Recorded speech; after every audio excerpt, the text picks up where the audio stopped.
श्री नवनाथ भक्तिसार कथामृत अध्याय 2. मच्छिंद्रनाथांना दत्तात्रेय व शंकरांचे दर्शन, देवीचा उपदेश, सूर्यापासून वरप्राप्ती व ब्राह्मणास भस्मदान. या अध्यायाचे वाचन केल्याने अपार धनप्राप्ती आणि विजय प्राप्त होईल. मच्छिंद्रनाथांना दत्तात्रेय व शंकराचे दर्शन. शंकर व दत्तात्रेय वनशोभा पाहत पाहत भागीरथीच्या तीराने जात होते. तो त्यांची नजर मच्छिंद्रनाथांकडे गेली. त्यांची स्थिती पाहून त्यांना विस्मय वाटला. मग आपण तेथे एके ठिकाणी उभे राहून शंकरांनी दत्तात्रेयास मच्छिंद्रनाथांकडे विचारपूस करण्यासाठी पाठवले. मग दत्तात्रेय मच्छिंद्रनाथांजवळ गेले व कोणत्या इच्छेस्तव आपण येथे तप करीत आहात असे विचारले.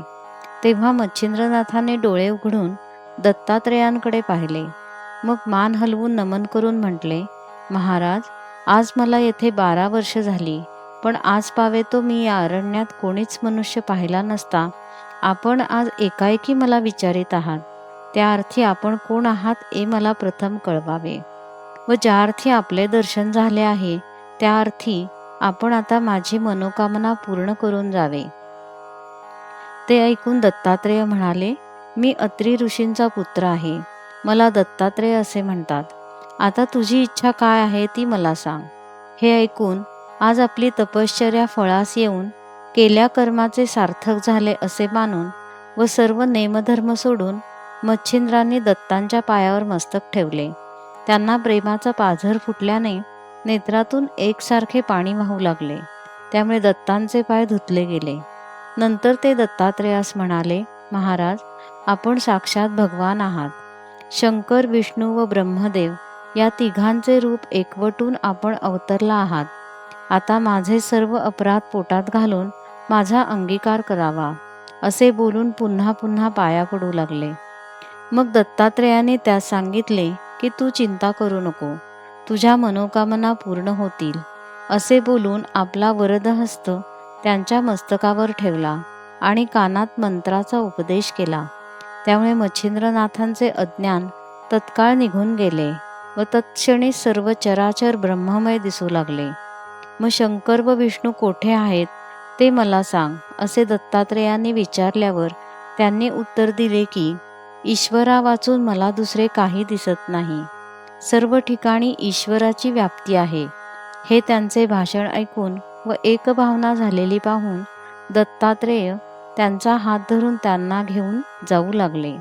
मग हा पूर्वीचा कविनारायण असे जाणून शंकरांनी मच्छिंद्रनाथास पोटाशी धरले आणि त्याकडून सकल सिद्धींचा अभ्यास करविण्याची दत्तात्रेयास सूचना केली.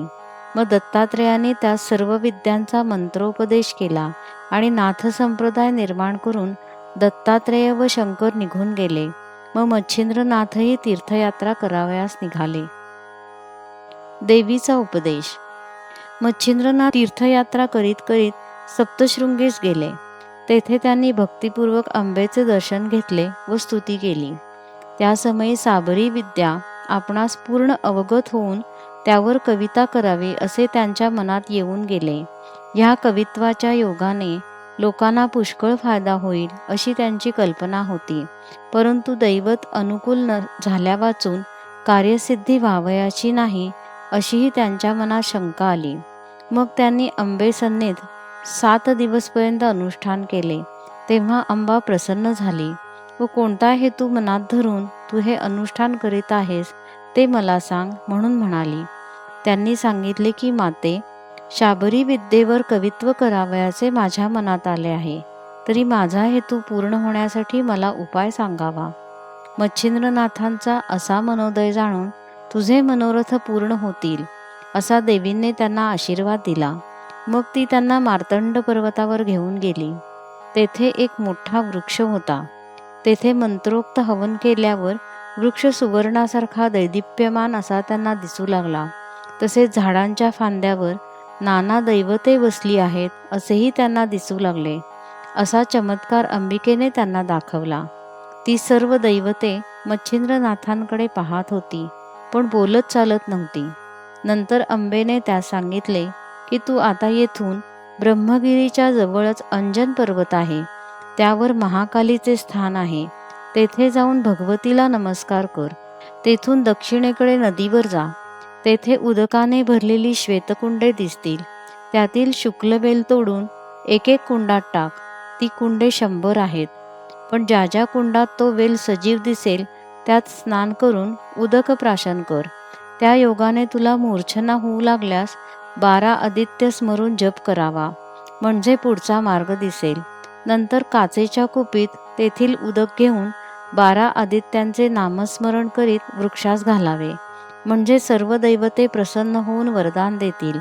हा कार्यभाग एका खेपेस न झाला तर 6 महिनेपर्यंत अशाच खेपा घालून करावा. दर खेपेस एक एक दैवत प्रसन्न होईल, असे सांगून देवी आपल्या स्थानी गेली. सूर्यापासून वरप्राप्ती. पुढे मच्छिंद्रनाथ अंजन पर्वतावर गेले. तेथे त्यांनी महाकालीचे दर्शन घेतले. शुक्लवेल घेऊन कुंडे पाहावयास लागले. इतक्यात देवीने सांगितल्याप्रमाणे 100 कुंडे त्यांच्या पाहण्यात आली. त्यात त्यांनी शुक्लवेल टाकला. पुन्हा परत येऊन पाहू लागला. तो आदित्य नामक कुंडात टाकलेल्या वेलास पाने आलेली दिसली. मग त्यांनी त्यात स्नान केले व उदक प्राशन करतात त्यांना मूर्छना आली. म्हणून त्यांनी देवीच्या सांगण्याप्रमाणे 12 आदित्यांच्या नामस्मरणाचा जप चालवला. इतक्यात सूर्याने त्यांच्याजवळ जाऊन कृपादृष्टीने पाहून त्यांना सावध केले आणि मस्तकावर हात ठेवून तुझे सकल मनोरथ पूर्ण होतील म्हणून वर दिला. सूर्याने वरदान दिल्यानंतर मच्छिंद्रनाथ काचेची कुपी पाण्याने भरून घेऊन मार्तंड पर्वतावर गेले व त्या मोठ्या अश्वत्थ वृक्षाला नमस्कार केला. सूर्याचे स्मरण करून ते उदक घालतात तेथे सूर्य प्रसन्न झाला आणि काय हेतू आहे म्हणून विचारले. तेव्हा त्यांनी सांगितले की कविता करावी असे माझ्या मनात आहे, तर तुम्ही सहाय्यभूत होऊन मंत्रविद्या सफळ करावी. मग सूर्य त्यांचे हेतू पूर्ण होण्यासाठी त्या सर्वस्वी सहाय्यभूत झाला. त्याप्रमाणे मच्छिंद्रनाथांनी 7 महिने ये जा करून सारी दैवते प्रसन्न करून घेतली आणि शाबरी विद्येचा एक स्वतंत्र ग्रंथ रचून तयार केला. ब्राह्मणास भस्मदान. मच्छिंद्रनाथ तीर्थयात्रा करीत फिरत असता बंगालमधील चंद्रगिरी गावास गेले. तेथे सुराज म्हणून एक ब्राह्मण होता.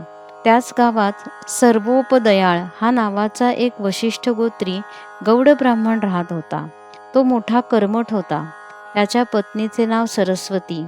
ती अति रूपवती असून सद्गुणी होती, पण पुत्रसंतती नसल्याकारणाने नेहमी दिलगीर असे. त्या घरी मच्छिंद्रनाथ भिक्षे करता गेले. त्यांनी अंगणात उभे राहून अलख शब्द केला आणि भिक्षा मागितली. तेव्हा सरस्वती बाहेर आली. तिने त्यास आसनावर बसवले आणि भिक्षा घातली. नंतर आपली सर्व हकीकत सांगून संतती नसल्याने दिलगीर आहे असे त्यास सुचवले आणि काही उपाय असला तर सांगावा म्हणून विनंती करून ती त्यांच्या पाया पडली. तेव्हा मच्छिंद्रनाथांना तिची दया आली. मग त्यांनी सूर्यमंत्राने विभूती मंत्रून ते भस्म तिला दिले आणि सांगितले की हे भस्म रात्रीच निस्तेवेळी खाऊन नेज. हे नुसतेच भस्म आहे असे तू मनात आणू नकोस. हा साक्षात हरिनारायण जो नित्य उदयास येतो तो होय. तो तुझ्या उदरी येईल. त्या तुझ्या मुलास मी स्वतः येऊन उपदेश करीन. तो जगात कीर्तिमान निघेल. सर्व सिद्धी त्याच्या आज्ञेत राहतील. असे बोलून मच्छिंद्रनाथ जाण्यासाठी निघाले असता तुम्ही पुन्हा परत कधी याल म्हणून तिने त्यांना विचारले. तेव्हा मी 12 वर्षांनी परत येऊन मुलास उपदेश करीन असे सांगून मच्छिंद्रनाथ निघून गेले. सरस्वतीबाईस भस्म मिळाल्यामुळे अत्यंत हर्ष झाला होता. ती राख तिने आपल्या पदरास बांधून ठेवली. मग ती आनंदाने शेजारणीकडे बसावयास गेली. तेथे दुसऱ्याही 5-7 बायका आल्या होत्या व संसारासंबंधी त्यांच्या गोष्टी चालल्या होत्या.